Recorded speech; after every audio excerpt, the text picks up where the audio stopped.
Hey, John Gilroy here. Today, we will focus on a 47-year-old tech company whose income was up 21% last year. Hit the music, Manny.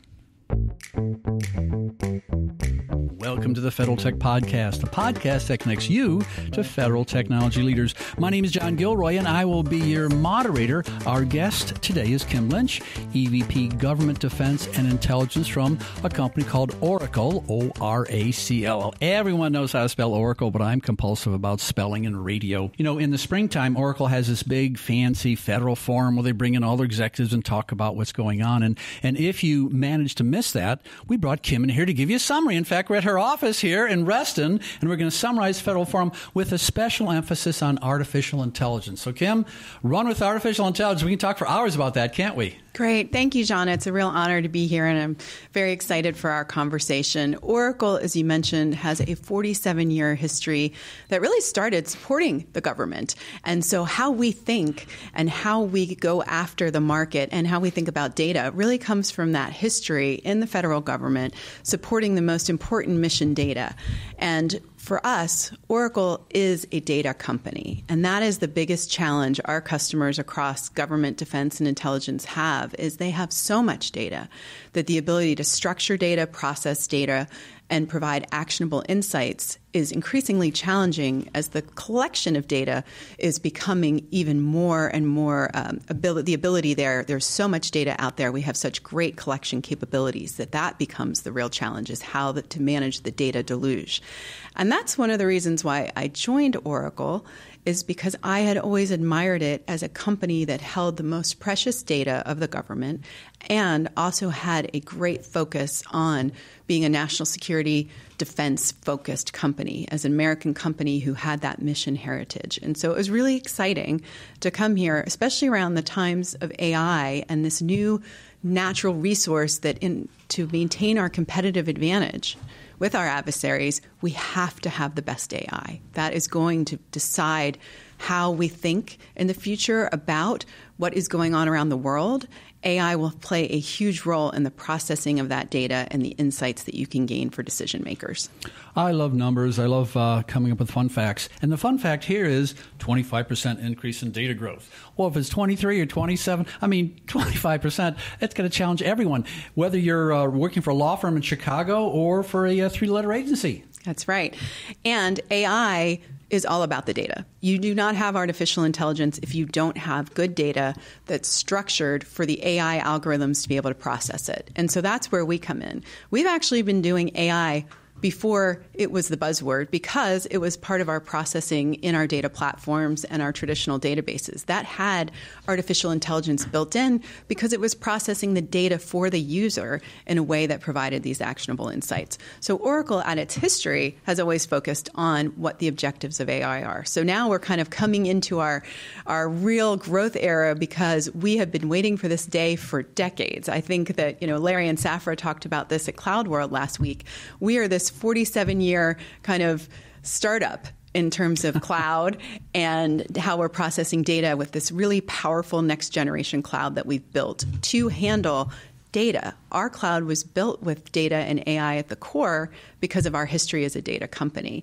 And that's why you see a lot of the commercial AI companies choosing Oracle, because we not only know how to handle data at scale, but for generative AI and processing, this faster next generation cloud that we've built has really unlocked the power of AI. And that's why you see all of this new AI growth. And there was a lot of interest in it last week when we had a lot of those companies there supporting our event. Data quality is so important. There's a hero of mine named Dave Linthicum, writes a bunch of books, and he can be very entertaining. And about a month ago, he wrote an article about quality of data. He said, the reason you have stupid AI is because you have stupid data. That's a kind of a crude summary of what you just said, though. You have to start off with good quality data, or your results are going to be skewed. Yes. I think it was in time when they recognized Larry Ellison, and Tony Blair had the quote that, Oracle is the custodian of a staggering portion of the globe's data. That is, when you check into a hotel, there's an Oracle database underneath there. When you're processing any type of major transaction in the financial sector, Oracle is behind that in terms of how it manages the data that has to react very quickly for processing big workloads. And so this is where the combination of our time is in terms of this really unique data capability in our very unique cloud built specifically for that data capability. And then we apply that against our customers' problems, which usually, not always, but have a big data component to it. And if you think about big data, Oracle comes to mind. And so for us, that's how we're really having impact across our customer spaces. I'm lucky enough to interview smart people all over the place, including you, everyone. And I've interviewed a guy from the Naval Research Lab, and got him Captain Black. And you know, maybe I asked him a question. I said, well, geez, where exactly are you using AI? And he said, well, John, the better question is, where are we not? Yeah. We're not using AI. I had to change all my notes around from that. I mean, is it pervasive, or are there certain areas where you should focus and areas where it may not be applied? Yeah, and I think every customer, we actually go in and do a data diagnostic with them on really what data is ready for AI now, and which is a longer-term strategy for them. We often recommend, not only do we hold a lot of the mission data in our data platforms, but we have a lot of the business applications. That's something unique about Oracle, is not only do we have infrastructure, but we have databases and data platforms, and we also have business applications. And we're finding a lot of our customers do a crawl, walk, run when they're coming to the application of AI. The business applications is a really great way to start in that crawl, walk, run usage of AI, because you are making business decisions around that data all of the time. Safra Katz, our CEO, often will talk about how she's able to report our financial performance 9 days after we close the books because of the fact that she's using the business applications that we built for ourselves, and then the AI and data processing to be able to do this quicker than any other company. I'm going to jump from the Naval Research Lab to Space Force. Yeah. These people, they love working at the Space Force. I interviewed a woman there named Colonel Landry. And she said, in the Space Force, AI is a constructive disruptor.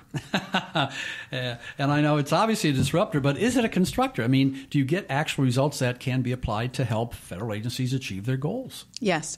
I think, again, this is one of the reasons I came to Oracle, is because I wanted to help in this competitive advantage. It is a technology race against our adversaries, and who has the best data, who has the best technology makes the best decisions.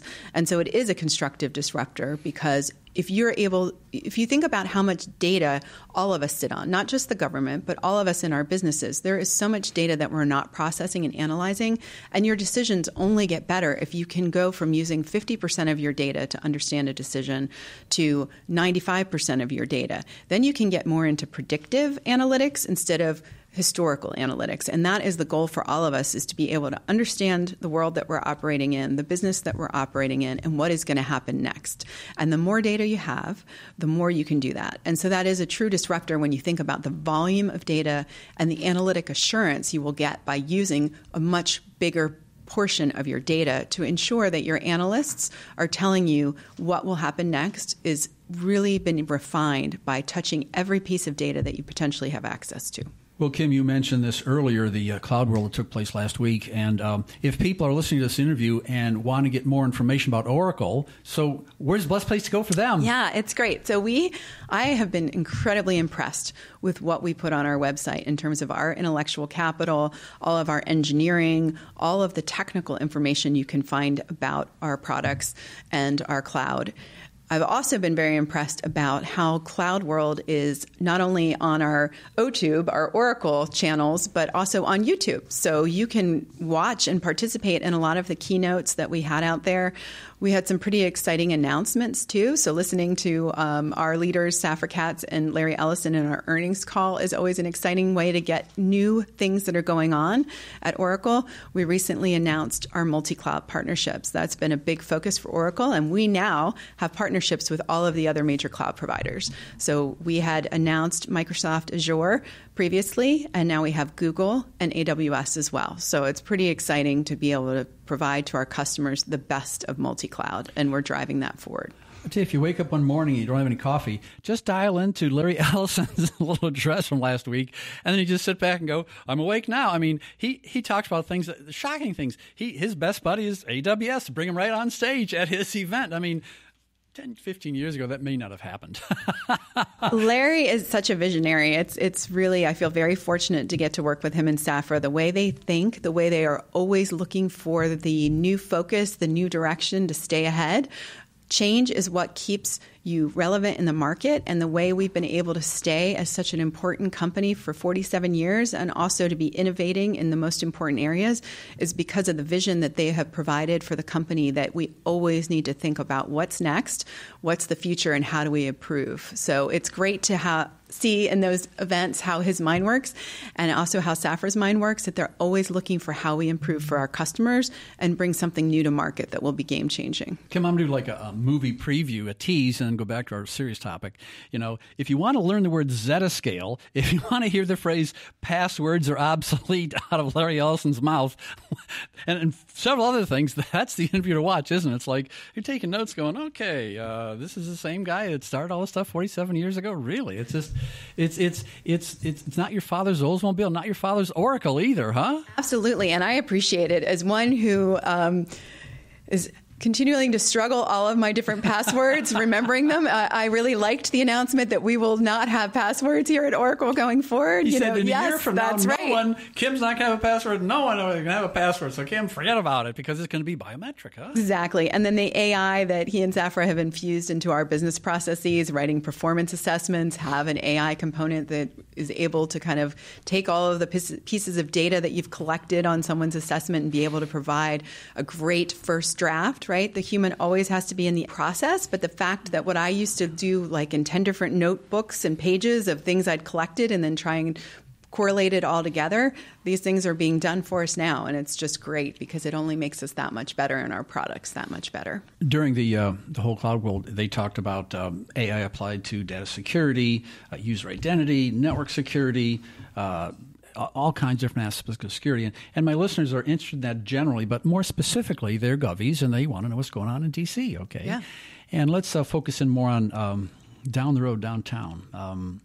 There's this little thing called executive orders that a lot of people don't care about, and a lot of people in the tech community really care about and carry around copies of them. There was an EO that came out and talked about artificial intelligence, and then the folks at DHS decided to put together a group that was going to maybe work and try to implement some of these policies. And so the AISSB, are you participating in that, or where does this fit in this whole discussion of government and AI?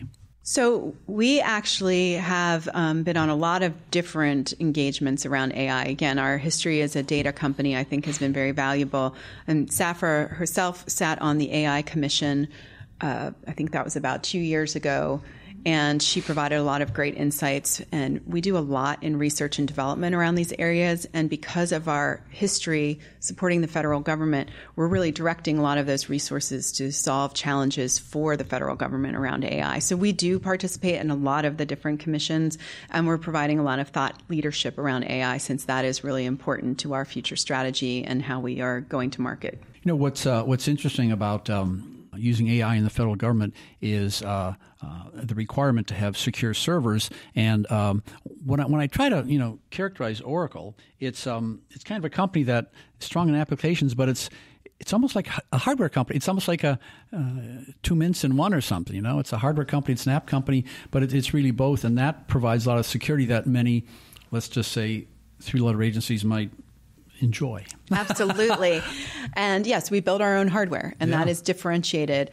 We are also very particular about where we put our clouds, because we understand the risks of putting clouds into certain areas. And so we make sure that we protect our intellectual property and all of our encryption, and how we are able to really, from the very base of our cloud, which is bare metal, think about how to encourage the highest security standards. And this comes from this 47-year history supporting the government. And we actually just for the first time had a senior federal official on our keynote at Cloud World. And one of the things that they really talked about was the security and trust that Oracle brings from that history. And I think that in every technology, innovation, and decision that we make, we come from security first. It's also because we really aren't a consumer-facing company. We are an enterprise-facing company. We support other companies and other large institutions. So from that perspective, security is always at the forefront because of really who our customer base is. I'm going to use a very intellectual and sophisticated reference here, so you may have to think about it. I'm going to refer to Ghostbusters. One or two? The first one, of course. I only saw the first one. Good. I'd have to kick you out of this room. And they talked about crossing the streams. You know, everyone's crossing the streams. But so I have this the AI safety and security right in front of me. It's printed out, and I'm taking notes. It's protecting critical infrastructure and cybersecurity. Now, years ago, critical infrastructure was maybe the power grid, maybe water, but the streams are the critical infrastructure may be the technology itself. I mean, we may be at a tipping point or a fusion, whatever we're going to talk, where the data centers that are residing in Ashburn, Virginia, may be the critical infrastructure. Absolutely. And it's only going to be increasing in that, because as these data centers that need to provide the capacity and space and cooling for GPUs for AI, they require a lot more of that critical infrastructure. I mean, power has become so important. That is a resource not only that we think about as focused on just citizens, but for this great technology capability. We are all looking about where is the power available to be able to support the needs that we're going to have going forward, because we're seeing in the commercial space huge amounts of power supporting the GPUs and the data centers that house them. It's just, it's astronomical from what we've been experiencing today. But what's interesting is that the data centers are requiring less space but more power. So it's a small package, but the amount of power requires it. Remember years ago, you think about walking down an aisle in a data center, but now they're smaller but requiring more power and more cooling. It's a tough problem to solve. Yeah, and that's one of the things too that we're really unique around. And as you mentioned, because we are a hardware company, we've been able to build it smaller and smaller, and we just announced at Cloud World down to 3 racks, which is a pretty exciting innovation and provides a lot of flexibility and mobility for our federal government customers. We don't just have a one-size-fits-all. We have all the way down from a small edge device that's backpack-sized to a modular data center, which the audience won't be able to see, but if you look behind you, we have one in our parking lot. So it looks just like a trailer, but it's filled with racks, and it's a modular data center that can be dropped into any environment. It can go into cargo planes. It's mobile. And then we also have our dedicated regions and standalone data centers. We have cloud at customer. We have just a variety of different shapes and sizes to fit customer needs of what they want to do.